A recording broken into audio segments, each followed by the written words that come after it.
আমি বাসে উঠে বসেছি, ভাবলাম যে বাস রাইডটা একটু আজকে একটা বাস রাইডের ভিডিও করি এবং আপনাদেরকে আমাদের শহরটা বাসে চড়তে চড়তে দেখাই। বাস একটা স্টপেজে থেমেছে এবং এরপর যাবে, যতদূর পর্যন্ত যাবে, যেখান দিয়ে যাবে দেখাবো ভাবলাম আপনাদেরকে।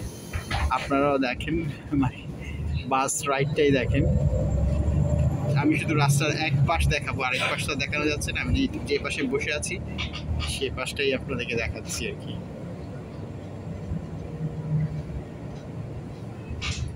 আপনারা এখানকার রাস্তাঘাট, মানুষজন দেখতে পারেন। মানে মানুষ তো আর ওভাবে দেখা যায় না খুব একটা। রাস্তা এটা কিন্তু একটা মূল রাস্তা, তারপরেও দেখেন যে কোনো মানুষ নাই রাস্তাঘাটে। মানুষ চলার আলাদা জায়গা আছে, সাইকেল চলার আলাদা জায়গা, গাড়ি চলার তো আলাদা, বাস চলার জন্য আছে, কিন্তু মানুষ দেখা যায় না। গাড়ি ঘোড়া দেখা যায়, মানুষ দেখা যায় না খুব একটা আর কি। আমি জানি না আমার হাত কি খুব নড়ছে কিনা, আপনারা কি ভিডিওটা কত ভালো দেখতে পাবেন কিনা। তারপর যতটুকু দেখা যায় ভাবলাম ভিডিও করি আর কি। বিভিন্ন গাড়ি ঘোড়া যাচ্ছে। শহরে কিন্তু প্রচুর গাছ দেখতে পাচ্ছেন। গাছগুলো এখন মাত্র পাতা আসছে, এখনো খুব একটা পাতা আসেনি। আমাদের এখানে এখন বসন্তকাল চলছে, শীত এখনো আছে প্লাস, আজকে যেমন +5, মানে 5 ডিগ্রি টেম্পারেচার, এখনো অনেক শীত। তারপরেও খুব কম, মানে এটা আমাদের সামার ভাব, কারণ হচ্ছে সবসময় তো হিমাঙ্কের নিচে আমরা থাকি, মানে সবসময় বরফের নিচে, হিমাঙ্কের নিচে তাপমাত্রার মধ্যে থাকি। এখন তাও সূর্যের আলো আছে, মানে উইন্টারে তো আমরা সবসময় অন্ধকারে থাকি, এখন যেমন সূর্যের আলোটা দেখা যায়। তো এক ধরনের এই সবার মাঝে এক ধরনের উৎফুল্ল ভাব। এই জন্য দেখেন গাছগুলোতে কিন্তু ছোট ছোট পাতা আসছে, এগুলো কিন্তু সব পাতায় ভর্তি হয়ে যাবে সবুজ আর কি। এখন সবাই পাতা আসার অপেক্ষায় আছে। মে মাস থেকে একটু মানে মোটামুটি টেম্পারেচার ভালো হয়ে যায়, 10-15 ডিগ্রি হয়ে যায়, তখন থেকে আমরা মোটামুটি আনন্দ করতে শুরু করি। জুনে 20-22 ডিগ্রি 25 ডিগ্রি হয়। তো যেমন দেখেন এই যে রাস্তায়, ওই যে হাঁটার রাস্তা ওইটা, আর এগুলো তো গাড়ির রাস্তা দেখতে পাচ্ছেন। হাঁটার রাস্তায় একজন মানুষ দেখা যাচ্ছে, আর কোনো মানুষ আপাতত আমি তো দেখতে পাচ্ছি না আর কি। আর আপনারা যদি বাসটা দেখতে চান, আমি একটু আপনাদের বাসটাও দেখাই। এই যে বাসের মাঝে মানুষজন বসে আছে, আমিও এই বাসে আছি এবং দেখেন মানুষজন কেউ পড়ছে, কেউ বসে আছে।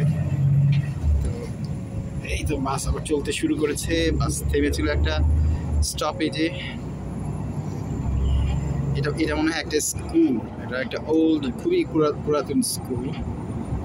এবং দেখবো সামনে দিয়ে একটা চার্চ আছে, অর্থোডক্স চার্চ, মানে রাশিয়ান চার্চ আর কি। মানে রাশিয়ানদের জন্য যেটা অর্থোডক্স চার্চ বলে, এখানে মানে রাশিয়ান জনগোষ্ঠী আছে, তাদের জন্য এই যে চার্চ। দেখেন এই যে চার্চটা দেখেন, চার্চটা দেখাচ্ছে, সুন্দর এই চার্চটা। আশা করি দেখতে পাচ্ছেন আপনারা। এই যে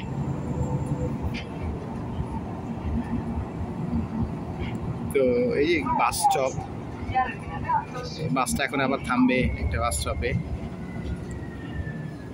এইখানকার একটা রেসিডেন্সিয়াল এলাকা দেখা যাচ্ছে, এই অ্যাপার্টমেন্টগুলো। এটা সাধারণ অ্যাপার্টমেন্ট, খুব একটা মানে পশ কোনো এলাকা তা না, সাধারণ এলাকা, অত্যন্ত সাধারণ এলাকা, সেই এলাকারই অ্যাপার্টমেন্ট এটা। এই তো গাড়িগুলো ছুটে যাচ্ছে। গাছের পাতাগুলো থাকলে আরো সুন্দর দেখা যায়। দেখেন রাস্তার মধ্যে কিন্তু বসার জায়গা আছে, এই যে দেখছেন, এই দেখেন যে চেয়ার, ময়লা ফালানোর জায়গা, একটু পরপরই সেটা আছে। দেখবেন যে সবগুলো স্টপেজে বা একটু পরপরই বসার জন্য জায়গা আছে। এই যে দেখেন একটু গেলেই হয়তো বসার, এই যে দেখেন এই যে বসার জায়গা দেখেন, এবং ময়লা ফালানোর জায়গা দেখবেন। এই যে দেখেন বসার জায়গা আছে, বেঞ্চ এবং ময়লা ফালানোর জায়গা। আর গাছগুলো তো দেখতেই পাচ্ছেন। তো এই তো এরকমই পুরো শহর জুড়েরই এরকম। আর সামনে একটু গেলে অবশ্য সমুদ্রও দেখানো যাবে, কিন্তু সমুদ্রটা একটু মানে আমার ক্যামেরায় হয়তো আসবে না আর কি। এই যে আরেকটা বাস স্টপ, এই বাম দিকে একটা, মানে ওপাশ থেকে যে বাস গাড়িগুলো আসবে, আর ডান দিকে আমার বাসটা থামবে। এই দেখেন যে বসার জায়গাটাও দেখেন, দেখাই। এই যে দেখেন সবখানেই বেঞ্চ আছে বসার এবং ময়লা ফালানোর জায়গা আছে। আর আবার একটু আবার বাসটা দেখাচ্ছি, বাস যতটুকু দেখাই। দেখানোর পর তো সবাই ভালো থাকবেন নিশ্চয়ই। শুভেচ্ছা সবাইকে।